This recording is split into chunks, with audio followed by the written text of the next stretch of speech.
need you to indulge me for 5 more minutes. But it's good. It's good. Really well done.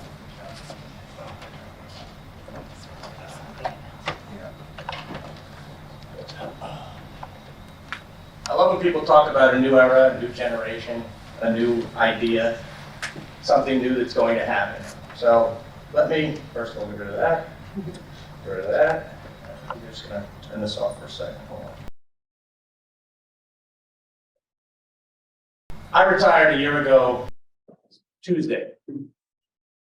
But a year ago and 6 days ago, something happened for me and then for the radio station that is going to make a profound effect on it. For 20 years, and some of you may remember in the early part of my tenure, I had the Abrams sisters come out and visit us. Very unsuccessful. Because I was young, I was 40, not already young. I was young, and I invited everybody and his brother that day to visit with the ladies. These are the women whose father's name is on the building. And I hoped that they would have a good time, they would see an honoree of their mother that we did that day, and they would write a check. Let's face it, I was hoping they were going to write a check. Well, they didn't. They made a pledge, but they were very unhappy with the way they were greeted.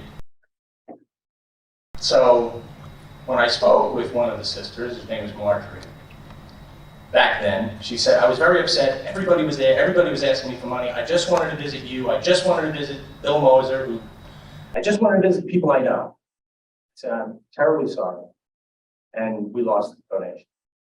I thought I was fired. I called Dr. Steinberg's office, got an appointment, went over, sat down, and he looked at me and said, you think I was going to fire you today, didn't you? I said, oh, it crossed my mind. He said, no, it's fine. It will work out. It'll be fine. Then we talked about baseball for about 10 minutes and I went home. So 6 days before my retirement, I get a call from Marjorie Abrams Hyman, all 94 years old of her. And I didn't pick it up because I panicked and saw her name on the caller ID, so I let it go to voicemail. And I listened to it. She said, Dan, you still there at the station? I said, I'd like to talk to you about an opportunity. Excuse me, my voice. So the first thing I did, I'm going to have her stand up in the back, she's here with her 2 kids, is call my friend Joan Yonke. Joan, stand up and look at everybody, come on. Joan Yonke is responsible for the kinds of things that we like to happen here, like donors giving money and building things, right? I said, Joan, you've got to call this lady, because if I call her, I'm going to freak out. Because the last conversation I had with her 20 years ago, I thought she hated my guts. So Joan called her. She said, no, I need Dan to call me because I want to do something for the station because I'm not going to live that much longer. So I call her, and she says, let me come out and visit. So she comes out and visits. Some of the students were there that day. Yanni was there with her walker. She walks through the station. This is lovely. She spoke to the kids. And we sat in Studio 4, and she said, Dan, tell me what you want. I said, what do you mean? I could use, the renovation system. I could use it. No. High in the sky. Give me all you want. I said, okay, I want a complete renovation of the station. Maybe a wing, maybe a new wing with your name on it. It's okay, send me that information, we'll see what we can do. So I sat down and I designed a whole new WCWP. I had taken architectural school for 2 years to placate my father when I finally got drunk and flunked out, you remember? And I came to post. I don't want to be an engineer, Dad. I love architecture. I actually have a building out in Cutchogue which I designed and has been built, but no, I want to be a broadcaster. Anyway, so I sat down in my drafting, I got all my drafting stuff out, and I start drawing. I draw this new WCWP, and I send it to her.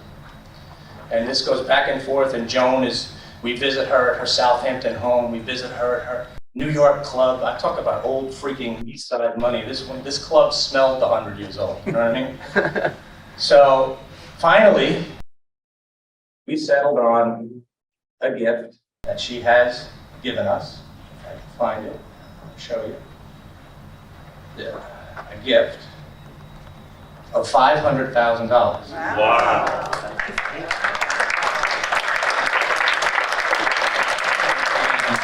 Wow. I have it on the screen. Oh, there. If I can get to this. The new WCWP. Wow.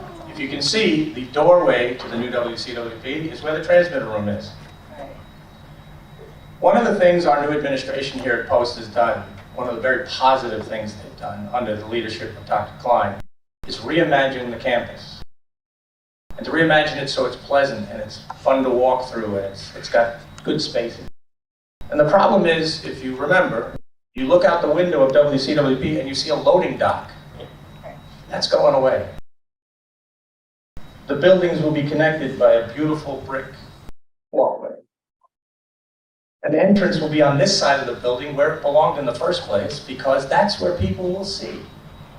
You remember parking in that parking lot. Where's the entrance to this building? It's around the other side. It made no sense. It made sense when the Tillett Center and Hillwood wasn't there and it faced the quad, but we got cut off in 1973. So anyway, this is the old configuration of the studio. I'll have this available if you want to look at it. This is the new. And there'll be a new lobby with glass doors, new bullpen area for the station. You can come up and take a look at it in a few minutes. I just want a new Studio 1 and 2, which will be fully outfitted with brand new equipment. A new Studio 3, which will also be a vertical video lab for our social media, and also be a place for podcasting.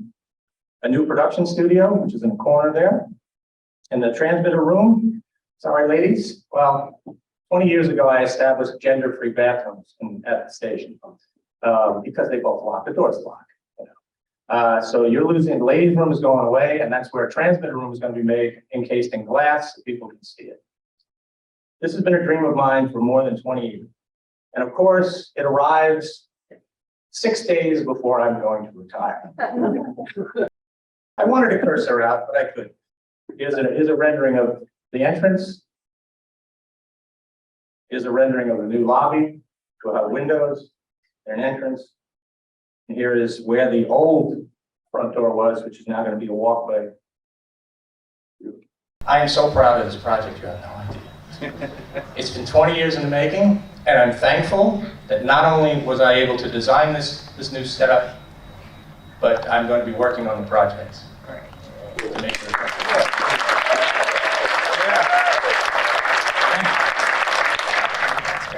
We're going to have a Zoom meeting probably in the next couple of weeks where we'll discuss this more, because this is not the venue to discuss this. So I just want to make this announcement.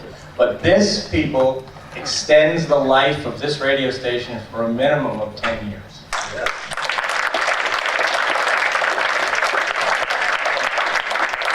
Even if the academic program goes away, and I've been a proponent of the radio station my entire life, since I arrived here in 1981. So short still blind me, Bill. I told them that the radio station existed before there was a broadcasting academic program. It can exist after there's an academic program. And just from Deanna's speech alone, the vast majority of people who work at WCWP today are not broadcasting majors. They're good people who just love to work together and collaborate to do amazing things. And this can only help us. Pete, you got a lot of work ahead of you, buddy. Good luck. I want to thank you all for being here. I won't go into my speech this year about how important this place is, because I think everyone kind of covered that. This place is more important than the rest of this campus, as far as I'm concerned, because it brings us together. So the tribe, I love you all.